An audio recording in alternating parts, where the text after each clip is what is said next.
Hi, welcome to our channel where we share the most intriguing stories. High in the wild Utah mountains, one man's dream of building a private ski haven turns into an all-out war with a ruthless HOA queen. Sabotage, lawsuits, secrets. He just wanted peace, but they picked the wrong mountain to mess with. Welcome to Danbro Ridge. I never thought I'd settle down again. Not really.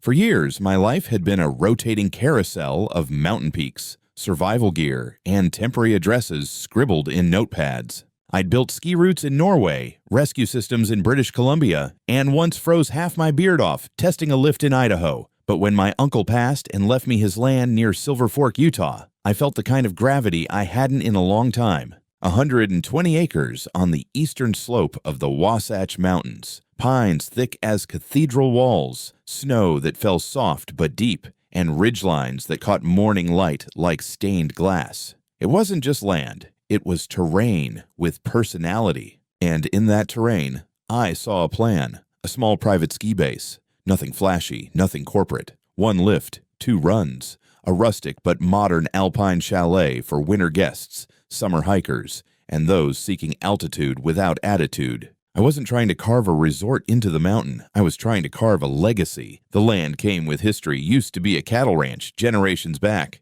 had its own access easement, separate utilities, and most importantly, its own damn parcel number, which meant I didn't answer to any HOA, community covenant, or board retirees with nothing better to do than patrol fences with binoculars. Just me, the mountain, and the blueprint in my head. Getting permits wasn't exactly easy. The county didn't have a ski hermit rebuilding an eco-dream checkbox on their forms, but the officials were fair. I hired a proper team.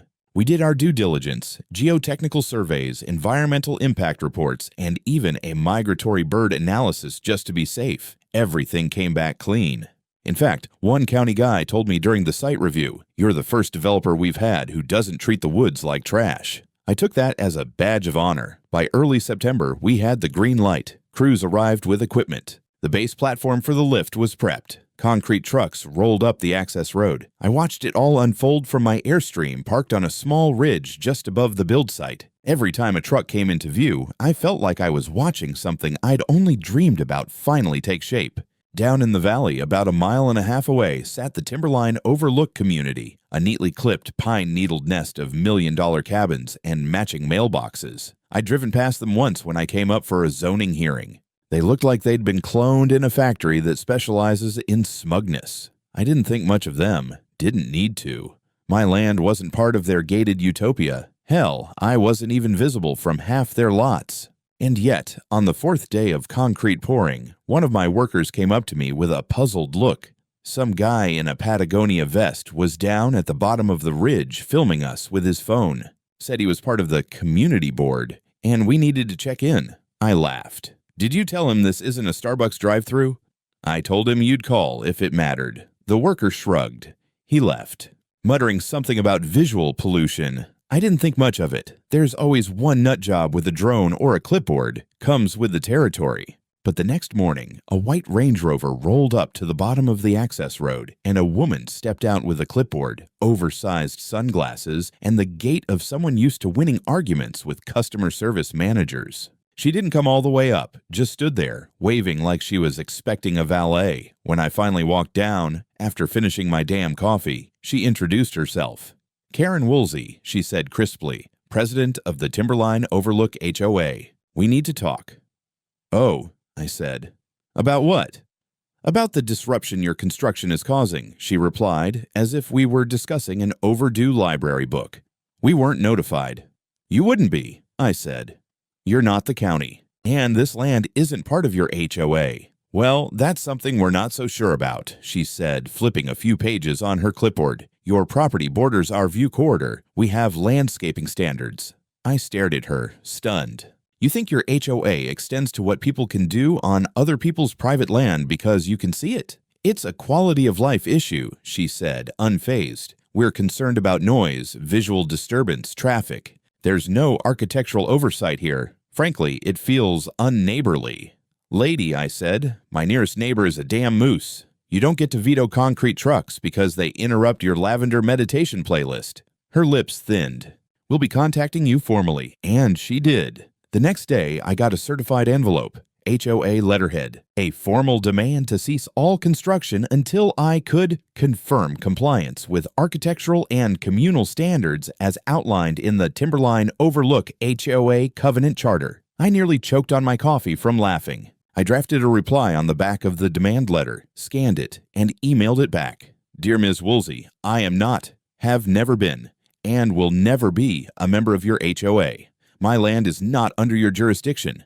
Do not contact me again unless you plan to apologize or relocate. Sincerely, the guy not in your neighborhood. I didn't hear anything else that week, but I knew, deep in my gut, that this wasn't over. People like Karen don't let things go, especially not when they think you've stepped outside a line they imagined into existence. The official cease and desist letter was barely a week old when the second envelope arrived. Same HOA letterhead, this time thicker, printed in color, with highlighted sections and a very serious-looking attachment labeled Urgent Notice of Architectural Non-Compliance. I didn't know whether to laugh or laminate it. This time, they'd upped their game. The letter accused me of constructing a commercial operation that may threaten the tranquility and visual harmony of the Timberline Overlook community, and demanded that I submit for review a complete architectural proposal and aesthetic impact assessment. It went on to suggest that my project was in potential violation of shared ecological stewardship agreements and posed unknown consequences for property values and community serenity. Now, let's be clear, none of this had anything to do with the law.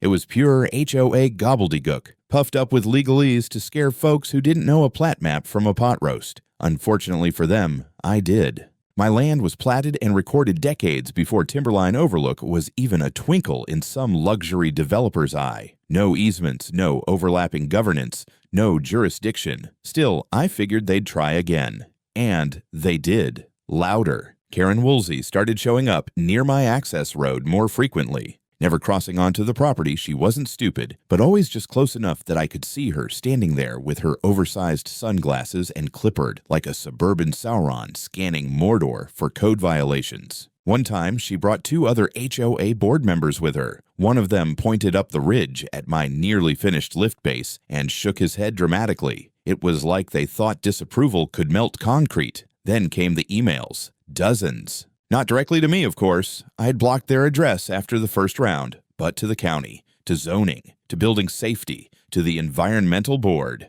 One guy from the air quality division called me, apologizing in advance, and said, "I've got 4 duplicate complaints here from someone named Karen about your diesel generators. Can you just send me a photo of your emissions filter setup?" "No problem," I told him. "It's a Tier 4 Final Cummins. I could run it inside a Whole Foods and nobody would smell it." I sent the photo. The complaint was dismissed. The next day, another department called. It became a game. I'd get an email or a call about a community concern. Noise, erosion, wildlife disturbance, scenic damage, too many trucks on the access road, and within hours, I'd shoot back documentation proving I was in compliance. Permits, surveys, engine specs, slope stabilization diagrams. You name it, I had it. Meanwhile, Karen went public. She launched a petition titled, in bold, all caps horror, "Stop the illegal mountain destruction, save our landscape." She framed it like I was clear-cutting Yosemite and paving it over with fast food joints. The petition circulated in Timberline Overlook's Facebook group, which I wasn't part of but definitely had a mole in. My cousin Maria, who lives down valley, sent me screenshots every day, like a digital resistance courier. "Look at this," she texted one morning, attaching a post from Karen. "If this project is allowed to continue, our children may never again see the ridge as nature intended. We must stand united against reckless expansion." Children. It was a patch of forest with 1 dirt road and an outhouse full of wasps. Not exactly Eden. Then came the community meeting. They held it at the Timberline Overlook Lodge. Gated, of course, but someone leaked me the agenda. The first item? Discussion of unauthorized construction near Timberline perimeter. The second, motion to retain legal counsel for community protection. That's when I knew she wasn't just tilting at windmills. She was organizing a crusade. My lawyer, Todd, a local guy with a beard like a Civil War general and a personality to match, advised me to keep documenting everything. This is targeted harassment. They're trying to wear you down through sheer nuisance. But if they slip up and claim jurisdiction, we'll bury them."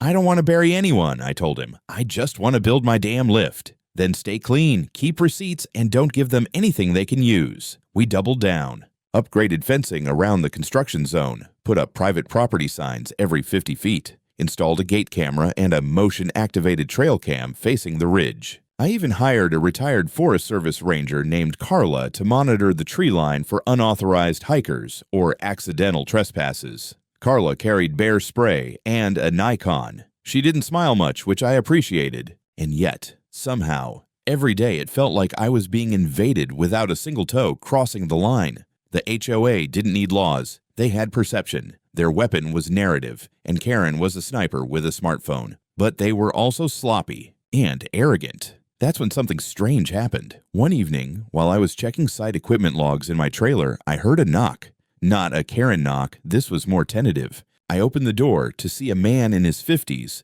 windbreaker zipped up to his chin, holding a file folder. "You don't know me," he said. "Name's Joe Elliott. Used to be on the Timberline board." I just stared at him. "I quit 6 months ago," he continued. "Didn't like where things were going. Thought it was about pool maintenance and snow plowing. Not, this." He handed me the folder. "What's this?" "Emails, meeting notes, internal messages." "You're not crazy. Karen's been pushing this for months. Some of us pushed back. She pushed harder." I flipped through the folder. Printed emails with timestamps, subject lines like "contain the ridge," "impact narratives," "outside influence." My name appeared several times. "Danbro Project," "visibility risk," "symbolic threat." "You're not alone," Joe said. "But you'll need proof." And just like that, I had a witness. A mole from the inside. Someone who knew where the bodies were buried, or at least where the HOA buried its complaints. Karen thought she was playing a game of pressure and patience. She didn't know I'd just been handed a match. All I needed now was fuel. I wasn't the kind of guy to play politics. I'd spent too many years on mountain ridgelines where bluffing got you killed and facts were carved in snow and stone. But now, with a folder full of HOA dirt and a war brewing in the valley, I realized I wasn't just building a ski base. I was being drafted into a full-blown territorial campaign, with Karen Woolsey cast as the self-appointed general of HOA ground forces. The week after Joe Elliott handed me the folder, things got weird. Not HOA letterhead weird, violence in the night weird. It started small. A jerry can of diesel went missing from our supply trailer. Then one morning, I found the ignition wiring on the site generator half stripped. At first, I chalked it up to local vandals or bored teenagers, but that theory didn't last long. Carla, my hired watchwoman, spotted fresh tire tracks across the soft snow near the storage containers, tread patterns that didn't match any of our vehicles. Someone was coming onto my land at night. I put up more trail cams, concealed better this time. We upgraded the padlocks. My construction foreman started sleeping in his truck with a 9M under the seat. Then came the spray paint. One morning I walked out to check the main frame of the chalet and saw it. Giant red letters scrawled across the plywood face. "Stay off our mountain." The paint was fresh. The footprints led into the trees and vanished in hard crust. I don't scare easy. I've faced down avalanches and ice storms that would make most people cry for their mothers. But this was different. This wasn't nature pushing back. This was someone with a grudge and a little too much time on their hands. The final straw came on a Thursday before dawn. I was sipping coffee outside the trailer when I heard a crunch of gravel and then a sudden metallic thunk. One of the site workers came sprinting from the switchback. "They hit the damn tractor," he shouted. We rushed over. A diesel-powered tractor, nearly brand new, had a fist-sized dent punched into its side, just above the tracks. Near its rear wheel lay a length of heavy logging chain, embedded with homemade steel spikes. Someone had set a literal trap, and by some miracle it hadn't taken out a leg or worse. That was it. No more patience. I pulled the footage from the trail cams and checked timestamps. On the grainy clip from just before 4 a.m., I saw a dark-colored SUV, no headlights, slow crawl, pull into the access trail, stop, and reverse out a minute later. The rear license plate was just barely visible under the frost. I zoomed, enhanced, and got lucky. Utah plates, clear enough for a partial. Carla made some calls. She still had friends in the sheriff's department from her Forest Service days. 2 days later, we got confirmation. The vehicle belonged to Tom Woolsey, Karen's husband. I stared at the report like it was written in Martian. I wanted to be surprised. I wasn't. We filed a police report. Local deputies arrived, took photos, gathered the chain and the dashcam files. I gave them a copy of the partial plate and the trail cam video. They were polite, but cautious. "You understand this might stir up a hornet's nest," one deputy said. "It's already stirred," I replied. "I just want the nest dealt with." To their credit, they moved fast. Within a week, Tom Woolsey was brought in for questioning. Not arrested yet, but officially placed under investigation for vandalism, trespassing, and endangerment. When the local news caught wind, the headline wrote itself, "HOA President's Husband Investigated in Mountain Sabotage Scandal." It spread like wildfire, and then the emails started coming, some anonymous, some from other Timberline residents. Not everyone in the HOA was on board with Karen's crusade, it turned out. One email read simply, "She's gone too far. We didn't sign up for this." Joe, my unlikely ally, reached out again. "They're starting to eat each other," he said over the phone. "Half the board wants to distance themselves before it all collapses. The other half are too scared to speak up." I wasn't interested in their mutiny. I just wanted them to stop meddling in my life. Unfortunately, Karen didn't get the memo. The very next week, just as my site crew was finally setting the first lift post, I was served a civil complaint, filed through the HOA's legal firm no less. Karen had officially sued me. The claim, that I was operating an unlicensed commercial facility within visual proximity of a residential neighborhood, causing emotional and aesthetic distress to surrounding residents. I was degrading the communal harmony of the Timberline Overlook community through unauthorized activity, structural eyesores, and environmental disturbance. It was like someone had weaponized a thesaurus. I forwarded the complaint to Todd. He called back 20 minutes later and said, "Jesus Christ, she's actually doing it." "She's dragging this into court," I said. "She doesn't know what she's just stepped into." "I do," I replied, "which is why I want to go all the way. No more warnings. No more letters." That afternoon, Todd and I drafted a counterclaim: harassment, libel, malicious interference with lawful development, defamation, destruction of property, sabotage. And now, thanks to Joe Elliott, we had internal emails to prove motive. Meanwhile, up on the ridge, work continued. Slower now, more cautious. Crews were nervous. Morale dipped. Insurance premiums climbed. The vibe had shifted. We weren't just fighting altitude and weather anymore. We were fighting paranoia. But for me, there was clarity in the chaos. I finally understood what I was up against. Not just a bad neighbor, not just an overreaching HOA, but a system run by people who thought they could bend reality to their will and destroy anyone who didn't kneel to it. They wanted a war. They were about to get one. I'd never been sued before, not officially anyway. Plenty of threats, sure. A few developers angry I wouldn't sign off on risky terrain builds. One ski resort that tried to blackball me for backing out of a contract when they cut corners on avalanche prep. But this was a first. Karen's lawsuit was thick, over 60 pages, a symphony of buzzwords and faux legal indignation. Unlicensed infrastructure, threat to residential cohesion, invasion of shared visual space. She even cited a clause from her HOA charter about aesthetic integrity zones, as if that applied outside their literal damn fence. But the worst part? She wasn't just doing this to stop the project. She was doing it to bleed me dry. Drag it through months of hearings, force me to stall construction, rack up legal bills until I either gave up or went broke. It was a siege in court filings, and I knew it. What Karen didn't know, what none of them knew, was that I'd been preparing for this moment from day one. My lawyer, Todd, had already filed a comprehensive counterclaim. We attached everything: photos of the sabotage, video of Tom Woolsey's truck, the police report, even a signed statement from one of my workers who'd been nearly injured by the spiked chain. Then came the gold. Emails from Joe Elliott, internal HOA chatter where Karen used phrases like, "Make it so miserable he packs up and sells," and "We don't need the law, we need perception." That last one, we underlined it in red. But we weren't just coming for Karen, we were coming for the whole damn HOA. Todd filed our counter lawsuit that Friday. By Monday, word had spread through the entire county. Local blogs ran with the headline, "HOA sues ski-based developer, gets sued right back for sabotage harassment." And that's when the real fun started. Karen must have realized she'd stepped too far into the public eye, because suddenly she pivoted into full-blown political candidate mode. Yard signs popped up all over Timberline. Karen Woolsey for Silver Fork Council, protect our homes. She posed in front of pine trees, smiling like a realtor, talking about community values and preserving mountain integrity. Her social media was filled with staged photos of her cleaning up trash on trails. I recognized one of my crew's dumpsters in the background, and long-winded posts about special interests buying up our ridgelines.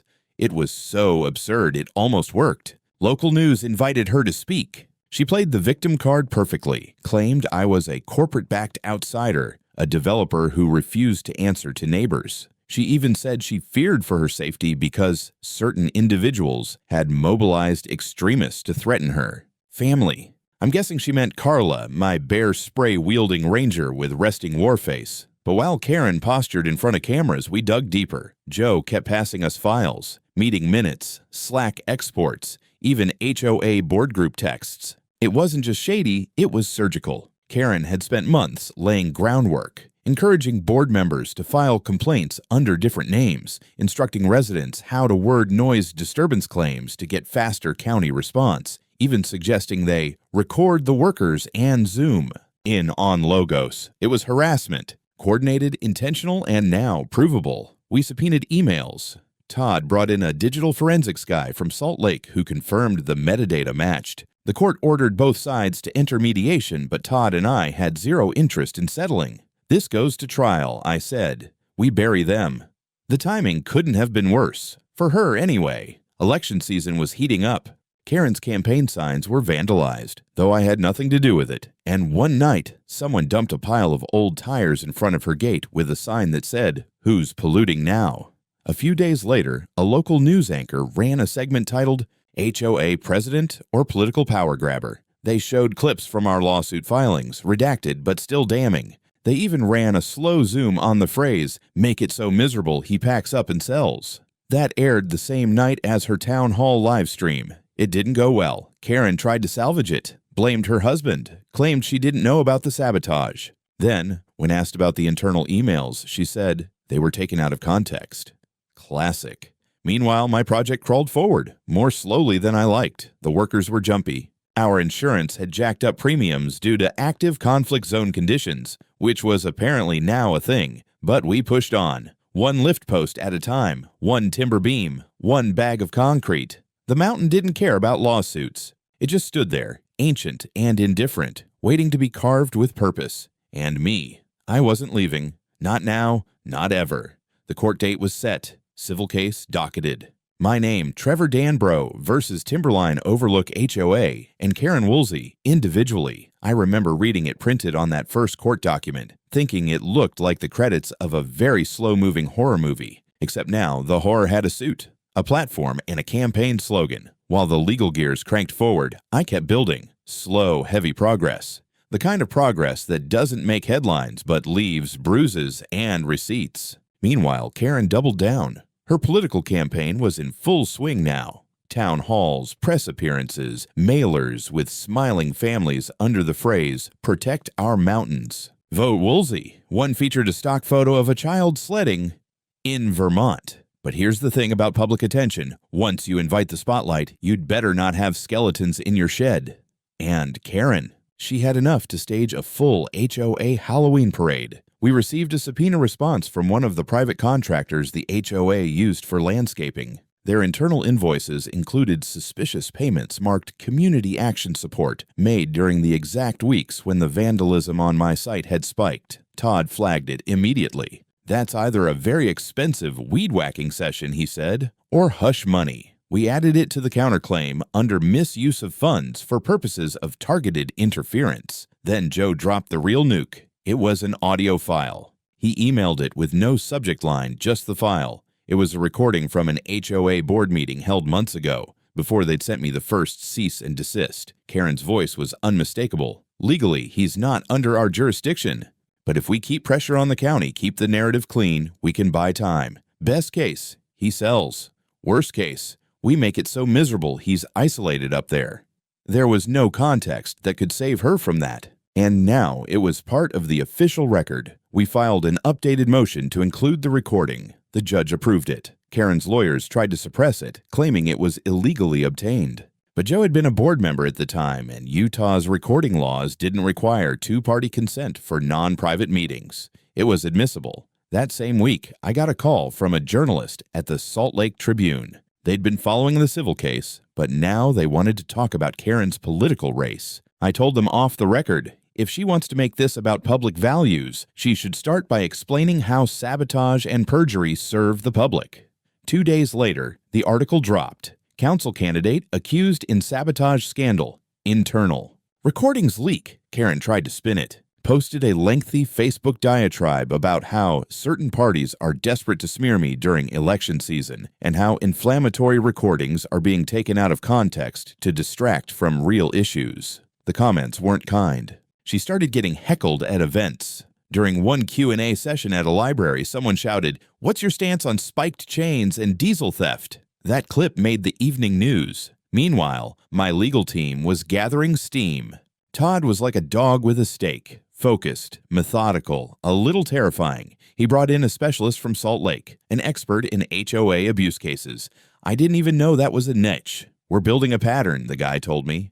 This isn't just overreach. This is organized harassment. It got worse for them when 2 more Timberline residents, an older couple who lived on the northern edge of the subdivision, filed affidavits saying they'd been pressured to sign false complaints against my project. One of them, a retired schoolteacher named Evelyn, left a handwritten note attached to her statement. "We moved here for peace." Karen made it a battlefield. The court was now looking at more than just a petty property dispute. They were looking at a coordinated campaign, possibly even conspiracy to interfere with a lawful enterprise. My damages claim crossed $500,000. Karen's campaign began to crumble. One of her largest donors pulled funding. Then her husband, remember Tom, the amateur saboteur, was officially charged with criminal mischief and reckless endangerment. He took a plea deal to avoid jail time, but the damage was done. Karen withdrew from the city council race the following week. In her statement, she blamed the toxic media environment and said she wanted to focus on healing her community. No apology, no ownership, just a retreat disguised as self-sacrifice. But the lawsuit, that was still on. And now, the judge had cleared us to proceed to trial. I stood outside the courthouse that morning, watching as Karen's legal team unloaded briefcases from a black Escalade. She spotted me across the lot and gave me a look that could have frozen motor oil. I didn't smile. I just nodded. Let's go. Courtrooms have a strange smell. Not bad, just neutral. Varnish, paper, recycled air, and tension. You could bottle it and call it Justice Number 5. I'd never been inside one this packed before. It wasn't just lawyers and witnesses. The gallery had press, HOA members, residents from Timberline, even a guy from the county zoning board who probably just wanted to watch Karen get grilled. I didn't blame him. The bailiff called us in just before 10.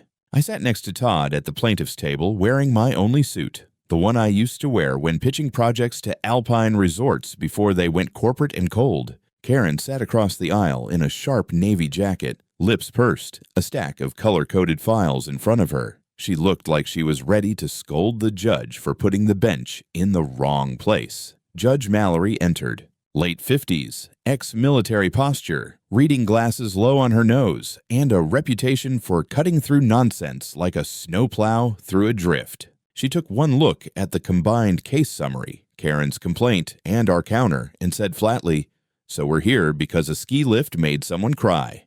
Let's proceed."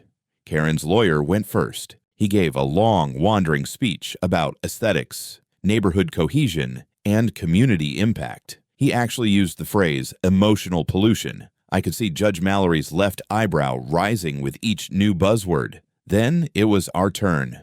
Todd stood up, calm and deliberate. "Your Honor, this is not about zoning. It is about abuse. The plaintiff, Mrs. Woolsey, has used her position in the HOA to orchestrate a months-long campaign of obstruction, false claims, public defamation, and, most egregiously, acts of coordinated sabotage, one of which nearly caused physical harm." He laid out our evidence, like surgical tools on a tray. First, the property documents, original plats from the county showing that my land had zero connection to Timberline Overlook. We even brought in the county surveyor to testify. She pointed to maps projected on the courtroom screen, highlighted parcel boundaries, and said clearly, the Danbro property is not, and has never been, subject to the Timberline HOA.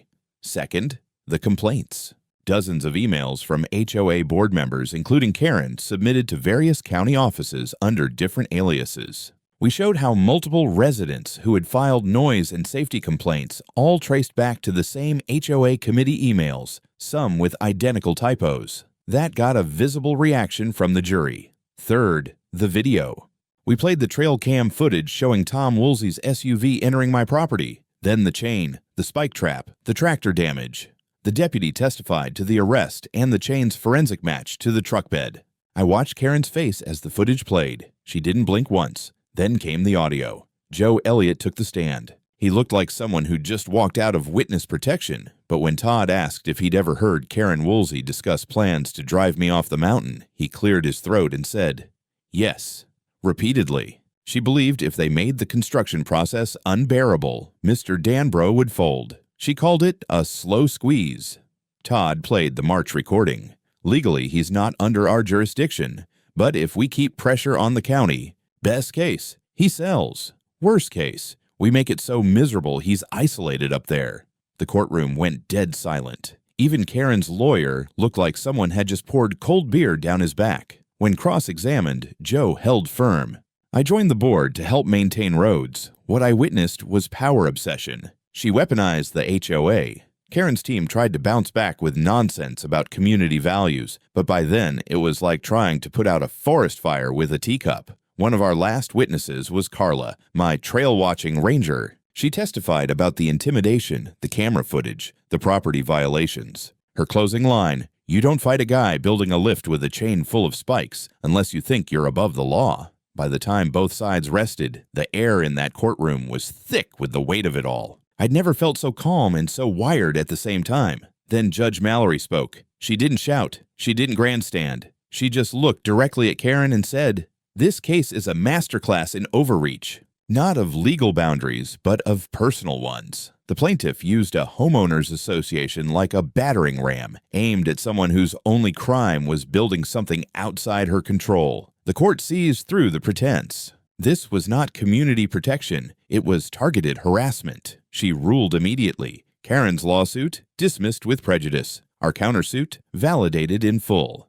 The Timberline HOA was ordered to pay me $420,000 in damages related to delay costs, legal fees, and property loss. Karen personally was hit with a judgment of $180,000 for defamation, intentional emotional distress, and coordination of sabotage. But the real kicker? Judge Mallory referred the matter to the county prosecutor, citing strong evidence of criminal conspiracy and false statements made to public officials. Karen didn't flinch. She just nodded once, like someone holding their breath underwater. As the gavel dropped, Todd leaned over and said, "Congratulations. You just broke a suburban empire." After the ruling, everything got quiet in a way that didn't feel real, like the mountain itself was holding its breath.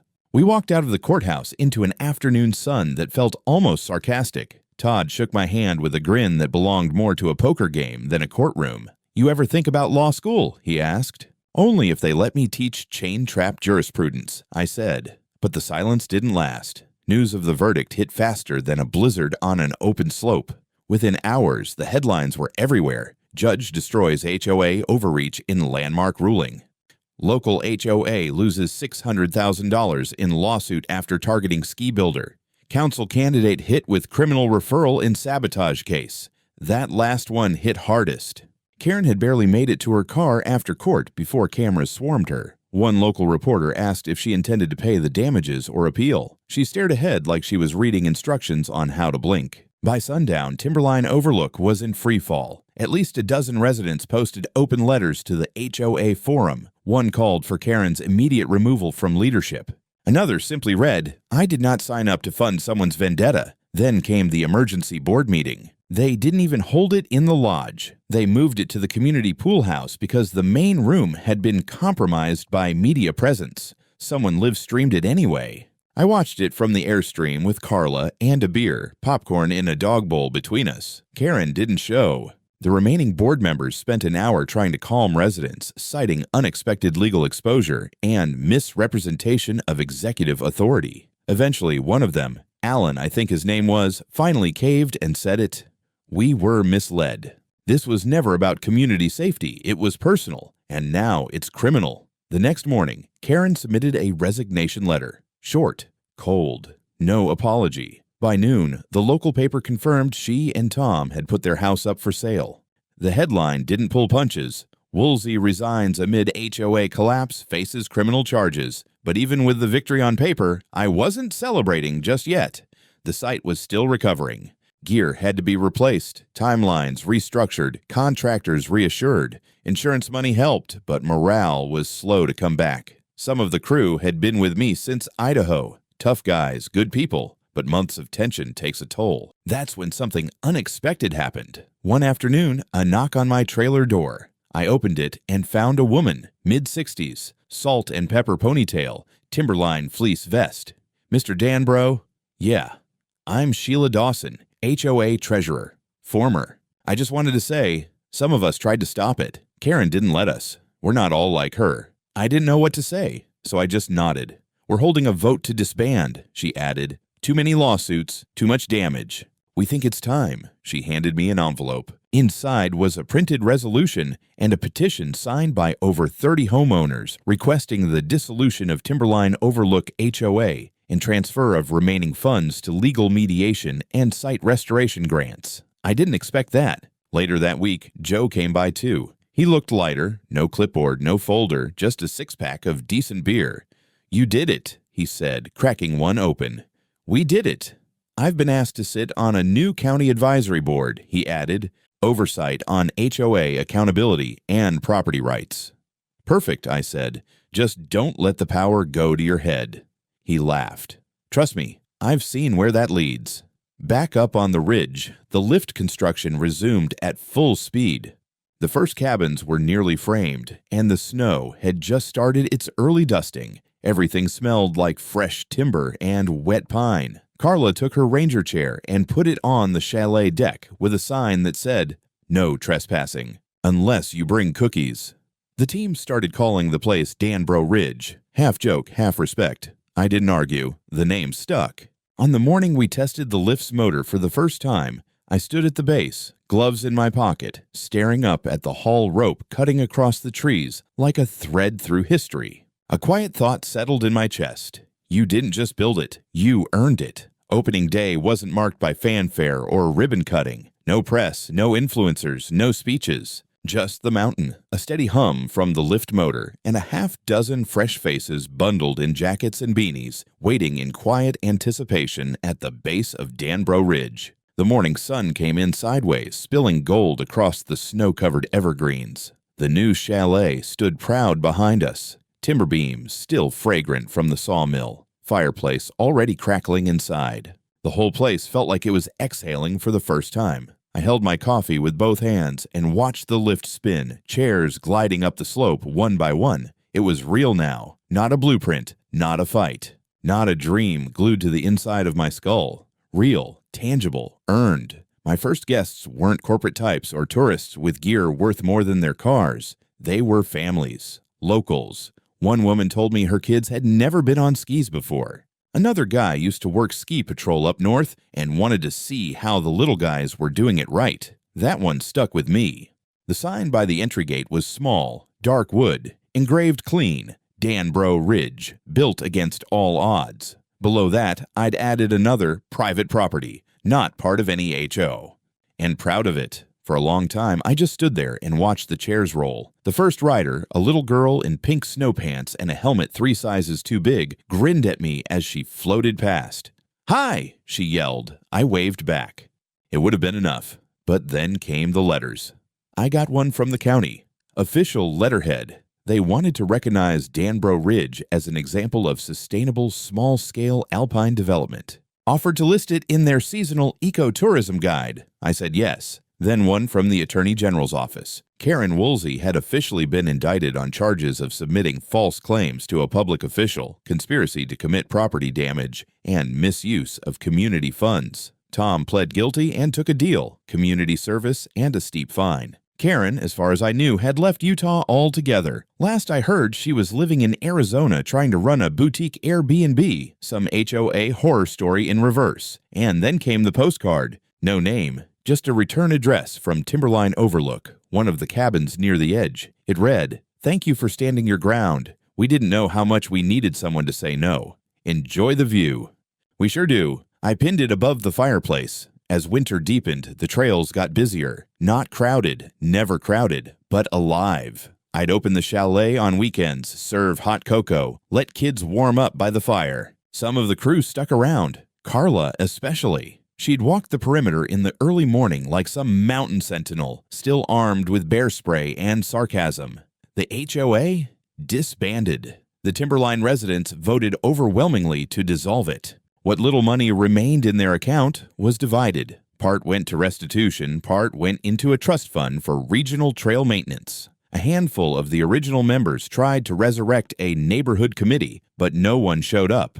Joe Elliott joined the new county advisory board. I hear he's pushing for legislation to limit HOA reach in unincorporated zones. He sends updates every month, usually signed, "Still not wearing a tie. Still proud of it." The funny thing is, I don't hate the valley, even after everything. I drive past Timberline sometimes, headed down for supplies. It looks quieter now, less tense, more normal. Maybe the war broke something that needed to be broken. Back at the ridge, the season rolled on. The snow came heavy in February. We dug out the lift 3 times. One of the kids who rode opening day came back and said she wanted to work as a ski tech when she grew up. I gave her a wrench and said, "Start now." And me? I stayed. Not just because it was mine, not just because of the fight, but because this place, this patch of cold air and stubborn pines, had taught me something I never learned in the Alps or hanging off a harness, that sometimes standing your ground isn't about winning, it's about planting something that lasts.